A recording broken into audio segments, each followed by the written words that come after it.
If you go back to Muhammad's time, he only had a couple of basic arguments. One was the argument from literary excellence. Well, it's just my title for it. But the argument is that the Qur'an is so amazing it must come from God.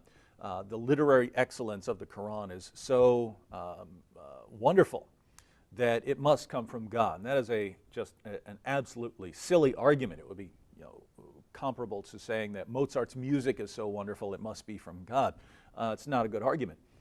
And the other argument that was most popular during Muhammad's time was claiming that the Bible contains prophecies about him. So if Muhammad is talking to the pagans, well, it was, my book is so wonderful, my poetry is so great, it must be from God. Really strange argument. And if he's talking to Jews or Christians, it's, well, the Bible contains prophecies about me, when Muhammad's teachings contradict the Bible. So it's a very odd claim to make. So those are the arguments Muhammad used, and they're not very good arguments. In fact, they're both horrible, horrible, horrible arguments. And so it's not surprising that Muslims have, in our modern times, chosen a very different path. And the claim that is most common nowadays is that the Quran and Muhammad's teachings are scientifically miraculous, that Muhammad knew things about science, about the world and human beings and life that just couldn't have been known by anyone during his time and weren't known for centuries later. And that this is how we can know that he must have been a prophet, because he must have been getting this from God. And the reason that this is successful is Muslims use this without people actually doing the work of investigating whether it's true or not. So this argument is geared towards gullible people who aren't going to take the time to examine the Quran and examine the Hadith and determine whether these claims are true or not. But we're not like that. We actually want to examine what Islam has to say about science to see whether it is accurate, so we know whether this argument is a good one or not. Now, just to be, just to put this out there, I don't really care that Muhammad was so incredibly wrong about lots of scientific topics. That wouldn't be an important reason for rejecting him. I would say if he's in the 7th century, he's talking to a 7th century audience. I wouldn't have much problem with him, saying things according to the beliefs of the time. But it's the Muslims. It's Muslims who are saying that it's through the scientifically accurate Quran and statements by Muhammad that we know that Islam is true. And if that's how we know that Islam is true, well, now we have to deal with all these completely scientifically absurd statements in the Quran and the Hadith. And so we'll go through some of those in this program, and we'll see how far we get. But we could go on endlessly with problems in the Quran and the Hadith. Well, let's start with Muhammad's view of the universe. So Muhammad has a certain view of the universe that's laid down in the Quran and in the teachings of Muhammad. And at the bottom of everything, we find, let's go ahead and read it. But we'll read a verse of the Quran, and then we'll look at the understanding of the people who were there. Chapter 68, verse 1 of the Quran says, Nun, by the pen and by the record which men write. So what's that nun mean? Here we say, well, we don't know what it means, but according to one of Muhammad's companions, Ibn Abbas, they knew what it meant. This is the tafsir of Ibn Abbas on this nun, what Allah is swearing by. He says, Allah swears by the nun, which is the whale that carries the earths on its back while in water, and beneath which is the bull, and under the bull is the rock, and under the rock is the dust, and none knows what is under the dust save Allah. So let's look at that in reverse. You have dust, and above that you have the rock, and above that you have the bull, and above that you have the water, and there's the whale in the water, and on the whale, that's what's carrying the earths.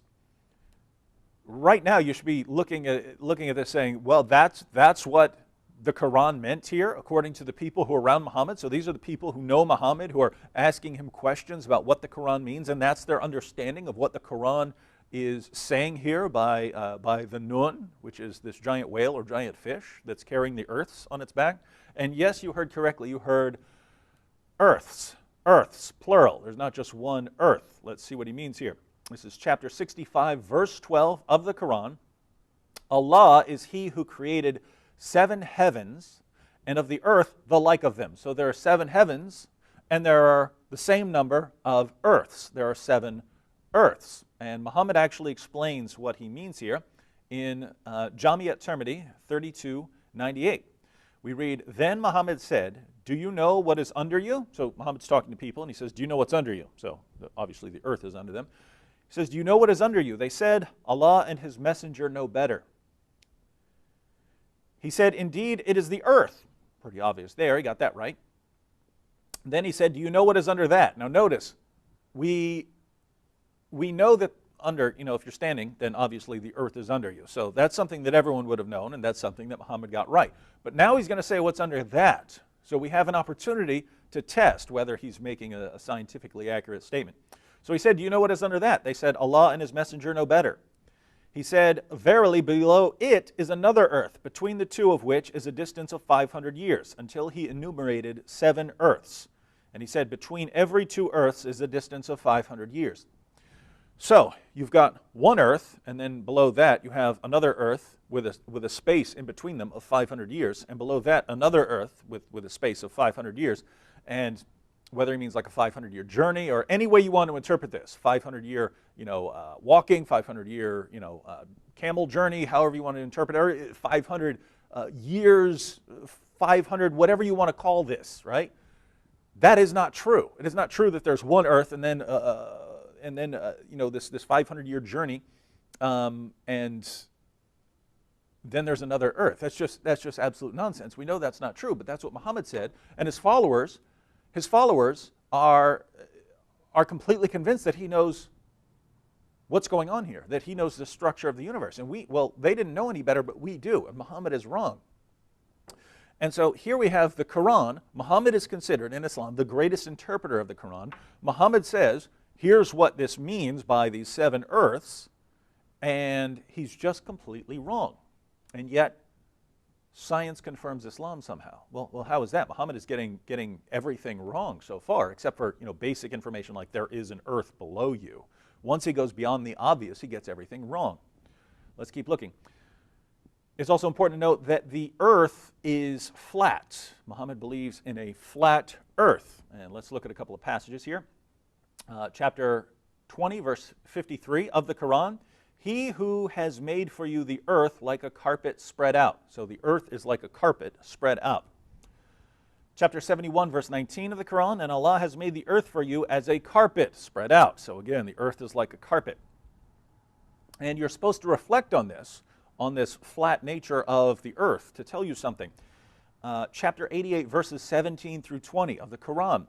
"Do they never reflect on the camels and how they were created, the heaven, how it was raised on high, the mountains, how they were set down, the earth, how it was made flat?" The earth was made flat, according to the Qur'an. Now, it's if you take modern translations, which are made for a Western audience, they will try to retranslate that to avoid the obvious error. But when we go back to earlier Islamic commentators, they point out that they know what the Arabic word here means, and it means laid out flat. Let me give you an example. Tafsir of Jalalain, one of the most popular Islamic commentaries of all time, comments on this verse.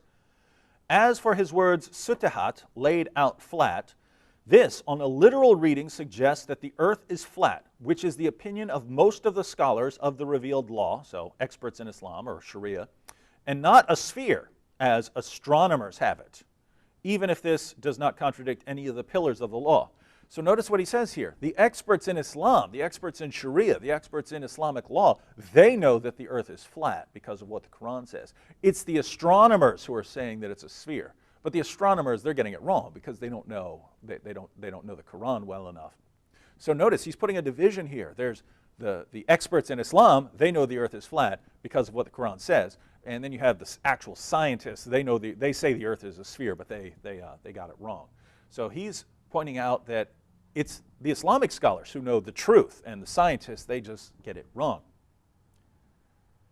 Tafsir of Ibn Abbas, commenting on the 7 heavens. "Allah it is who has created the 7 heavens," and Ibn Abbas adds, "one above the other like a dome, and of the earth the like thereof, 7 earths, but they are flat." So it's not just one earth, it's not just our earth that is flat, It's all 7 of the earths. So basically, the structure of these 7 earths, according to Muhammad, not according to me, is that you have 7 earths that are kind of stacked up like pancakes, but with a space of 500 years in between each one of them. So you have these 7 sort of floating earths with a 500-year journey in between them. And I mean, you know this isn't true, right? If you know anything about science, if you took elementary school science, you know this is wrong. And yet, it's supposedly science that somehow confirms that Islam is the truth. And we can only wonder, how can we possibly make sense of this? So, you have the 7 earths, but notice Ibn Abbas says there's also the 7 heavens, and that's what the Qur'an said. But there are the 7 heavens, and they're like domes. Well, that's interesting because we have the earths and then we have the domes. We'll get to that in a moment. Chapter 36, verses 38 to 40 of the Qur'an. And the sun runs its course for a period determined for it. That is the decree of him, the exalted in might, the all-knowing. And the moon we have measured for it mansions to traverse, till it returns like the old and withered lower part of a date stalk. It is not permitted to the sun to catch up to the moon, nor can the night outstrip the day. Each just swims along in its own orbit, according to law. So according to the Quran, the sun and the moon are kind of chasing each other, and the sun just can't catch up to the moon. Well, and they both have their orbit. So according to the Quran, you have the earth and the sun and the moon are orbiting, but one can't actually catch up to the other. Now, that's not correct. You have the sun and you have the earth going around the sun and the moon going around the earth. It's not both the sun and the moon chasing each other around the earth, as the Quran declares. Chapters 18, verses 83 to 86. This is another place where we can examine what Muhammad said to determine if he actually knows, because Muhammad tells people where the sun goes when it sets. Lots of people didn't know that at his time, so we can test him to see if he gets it right. Well, here's what the Quran says. Chapter 18, verses 83 to 86. They ask you concerning Dul Qarnayn. There's a dispute of who this refers to. Many commentators will say that it refers to Alexander the Great. They ask you concerning Dul Qarnayn. Say, I will rehearse to you something of his story. Verily, we established his power on earth, and we gave him the ways and the means to all ends. One such way he followed until, when he reached the setting of the sun, he found it set in a spring of murky water. Near it he found a people. So, Dul Qarnayn reached the place where the sun sets, and he found the sun set in a spring of murky water. And people live there.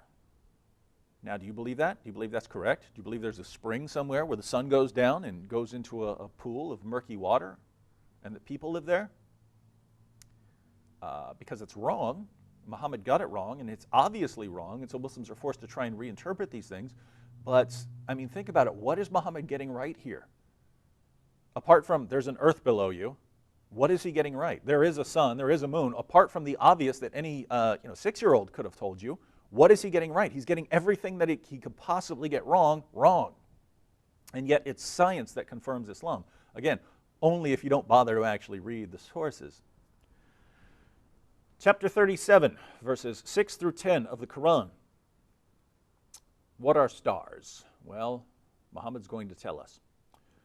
We have indeed decked the lower heaven with beauty in the stars, for beauty and for guard against all obstinate, rebellious, evil spirits. So they should not strain their ears in the direction of the exalted assembly, but be cast away from every side, repulsed, for they are under a perpetual penalty, except such as snatch away something by stealth, and they are pursued by a flaming fire of piercing brightness. Think about this. Allah says, we have decked the lower heaven with beauty in the stars. So here's what the stars are. For beauty and for guard against all obstinate, rebellious spirits. The stars are to guard heaven from evil spirits. So they should not strain their ears in the direction of the exalted assembly, so that they don't sneak into paradise and hear what Allah is saying, to hear what Allah is planning. But if they do, except such as snatch away something by stealth. So sometimes they actually get there and they hear something, they hear some of Allah's secrets, and they are pursued by a flaming fire of piercing brightness. So Allah hurls one of the stars at him, because these are what guard paradise against against these evil spirits. But if they get something and they start trying to run away with the information that they heard, that they overheard, they are pursued by a flaming fire. That's a shooting star. So when you see a shooting star, it's because Allah became angry at a demon who stole some information, and Allah hurled a star at him. Let's read one more. There are several passages of the Qur'an that talk about the stars being missiles. Let's read one more just so you don't think I'm misinterpreting that. Chapter 67, verse 5. And we have from of old adorned the lowest heaven with lamps, and we have made such lamps as missiles to drive away the evil ones, and have prepared for them the penalty of the blazing fire. So stars are missiles that Allah uses to shoot demons when they try to sneak into paradise. And when you see a shooting star, it's because Allah shot one of these stars at a demon who stole some information. So Allah shoots the demons with one of his star missiles. And that's what stars are. Now, there are all kinds of problems with this. One, I mean, stars aren't up there protecting paradise from evil spirits trying to sneak in. But, I mean, even more obviously, a shooting star is not an actual star. When you see a shooting star, someone in Muhammad's time might have thought that a shooting star is actually a star, and that's why we call them shooting stars, because it looks like a star is shooting. But a shooting star is not a star. It's a chunk of debris that hits our atmosphere and then ignites. It's not an actual star. Muhammad didn't know that. The author of the Qur'an didn't know that. But if the author of the Qur'an were Allah, I would expect Allah to know what a shooting star is. But he just didn't. The author of the Qur'an didn't know this, and so I can't believe that this is actually God. Just in case we think there's some other interpretation here, we have in Sahih al-Bukhari, number 3198, Abu Qatada, it's one of Muhammad's companions, explains this verse, chapter 67, verse 5, stars are missiles that Allah uses to shoot demons. He mentions this and he says, he quotes Allah's saying, and indeed we have adorned the nearest heaven with lamps, that's chapter 67, verse 5. And Abu Qatada says, the creation of these stars is for three purposes. And they are, 1, as decoration of the nearest heaven, 2, as missiles to hit the devils, and 3, as signs to guide travelers. So, if anybody tries to find a different interpretation, he is mistaken and just wastes his efforts and troubles himself with what is beyond his limited knowledge. Notice, he had the same sort of mentality that we read about in Tafsir Jalalain. In Tafsir Jalalain, remember, the Quran says the earth is flat, so who cares what those astronomers say? Here, we're told, look, the Quran has explained what these stars are. Anyone who tries to seek any other sort of understanding, in other words, if you actually plan to do scientific research to determine what stars are, he says he is mistaken and just wastes his efforts and troubles himself with what is beyond his limited knowledge. In other words, don't even try to understand anything but what the Quran tells you. Don't try to understand it. It's a waste of time. This is Islam. This is the Islam of Muhammad and his companions. Jami at-Tirmidhi, number 3298. Then Muhammad said, do you know what is above you? So think about this. We've got what's down at the bottom. You've got the dust and the whale and all that stuff. And then you've got the 7 earths stacked up on each other. And then we know that the sun and the moon are circling this earth, and that the sun sets in a pool of murky water. And now you have the stars, which are missiles that God uses to shoot demons when they try to hear something in paradise. And what's above that?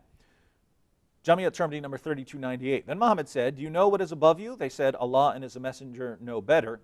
He said, indeed, it is a preserved canopy of the firmament whose surge is restrained. Then he said, do you know how much is between you and between it? They said, Allah and his messenger know better. He said, between you and it is the distance of 500 years. Then he said, do you know what is above that? They said, Allah and his messenger know better. He said, verily, above that are 2 heavens. Between the 2 of them there is a distance of 500 years, until he enumerated 7 earths. What is between each of the 2 heavens is what is in between the heavens and the earth. So we've already seen, you have the 7 earths stacked up like pancakes. 1, 2, 3, 4, 5, 6, 7. That's Muhammad explaining what is below us. What's below us? Because the Quran says that there are 7 earths and there are 7 heavens. What does he mean? Well, Muhammad is the one who gets to explain that. There's 7 earths stacked up like pancakes, except with a 500-year journey in between them. And then he explains what's above them. And there are 7 heavens that are actually stacked up like domes on top of each other. And there are 7 of them. So is this correct? Because notice he says that there is a journey of 500 years in between each one of these domes.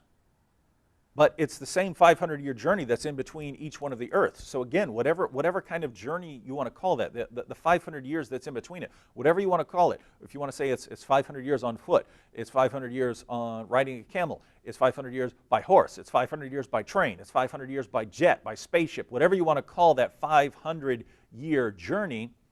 Is there another Earth that's 500 years away from our flat Earth? No, our Earth is not flat, and there's certainly not another Earth 500-year journey away. We'd be able to see that. We would be able to detect that.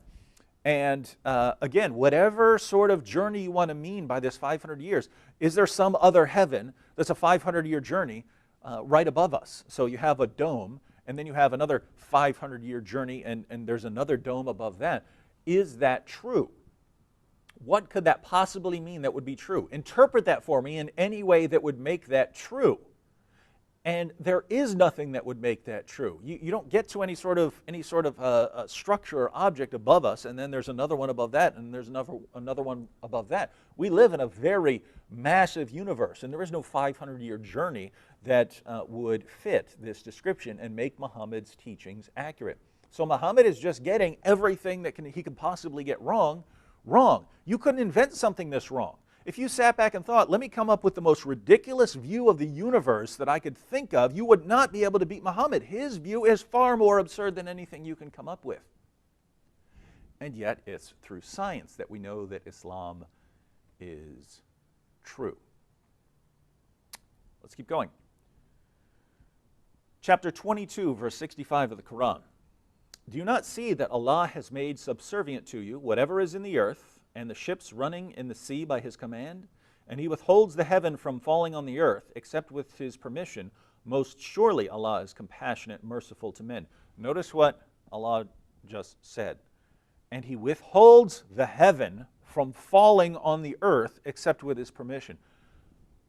The heaven is a solid object, according to Islam, that would fall on us if Allah weren't holding it up. Is that true? Is the sky above us a solid object that would fall on us if Allah weren't holding it up? So when he talks about these 7 heavens that are stacked on top of each other, he's talking about some sort of solid domes that he is holding in place. And if he weren't, they would just fall on us. Is that correct? Of course it's not correct. And once again, Muhammad is getting everything that he could possibly get wrong. Let's read another verse of the Qur'an. Chapter 34, verse 9. See they not what is before them and behind them of the sky and the earth? If we wished, we could cause the earth to swallow them up, or cause a piece of the sky to fall on them.